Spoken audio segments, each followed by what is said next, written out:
अस्सलाम वालेकुम दोस्तों, मैं आज एक छोटी सी वीडियो के साथ आपकी खिदमत में हाज़िर हूँ। छोटी सी वीडियो जनाब है इन पेज के बारे में कि इन पेज में किस तरह हम उर्दू पोइट्री, उर्दू शायरी को किस तरह हम लिखते हैं, क्योंकि अक्सर दोस्तों को इन पेज के अंदर टेबल बनाना उसके बारे में इल्म नहीं होता। आप स्टार्ट करते हैं जनाब, इन पेज में जाते हैं। इन पेज में मैंने पहले यही लिखा है कि इन पेज में हम किस तरह उर्दू शायरी लिखें या लिख सकते हैं।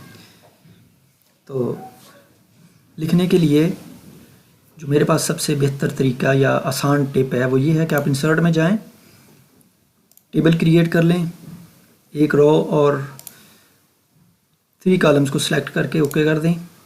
ये आपके पास टेबल बन गया है।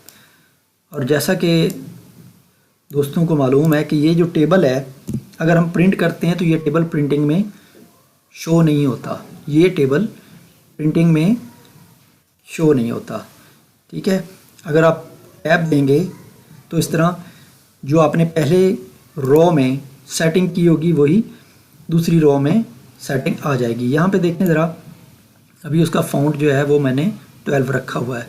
इस वजह से ये बिल्कुल ही छोटा सा जो है ये टेबल है। इसको जो है ना सिलेक्ट करके मैं फ़ॉन्ट को, जो नॉर्मल फ़ॉन्ट हम यूज़ करते हैं 18 का यूज़ करते हैं। यहाँ पे देखें मैं एक छोटा सा शेख खुदेक पर बुलंद इतना के हर तकदीर से पहले खुदा बंदे से खुद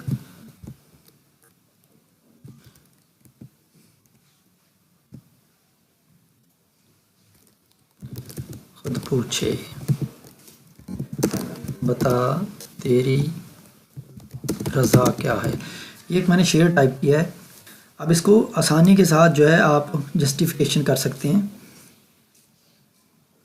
जस्टिफिकेशन के लिए मैं यहाँ पे क्लिक करता हूँ।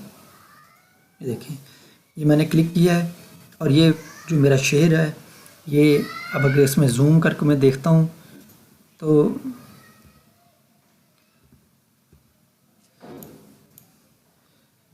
इसकी कमांड जो है F8 F9 ये प्रेस करके भी आप इसको जूम करके देख सकते हैं। ये देखें, बिल्कुल ये इसकी फुल जस्टिफिकेशन हो गई है और ये शेर इजीली यहाँ पे मैनेज किया जा सकता है और बड़े खूबसूरत तरीके से यहाँ पे लिखा जा सकता है। इसी तरह अगर ये चाहते हैं कि आप ये टेबल जो है ये प्रिंटिंग में आए तो इसको आप सेलेक्ट करें। सेलेक्ट करने के बाद इसके टेबल फॉर्मेट में चले जाएं और यहाँ पे स्टाइल नन है, स्टाइल को आप क्लिक करके ओके करेंगे तो आप देखें इसके इर्द गिर्द जो है एक बॉर्डर सा लग गया है। इस बॉर्डर लगने के बाद अब अगर इस फाइल को आप प्रिंट करते हैं तो ये फाइल प्रिंटिंग में भी आएगी, ये टेबल प्रिंटिंग में भी आएगा। तो ये एक छोटा सा टिप था, मुझे अपनी दुआओं में याद रखिए। अल्लाह हाफिज़।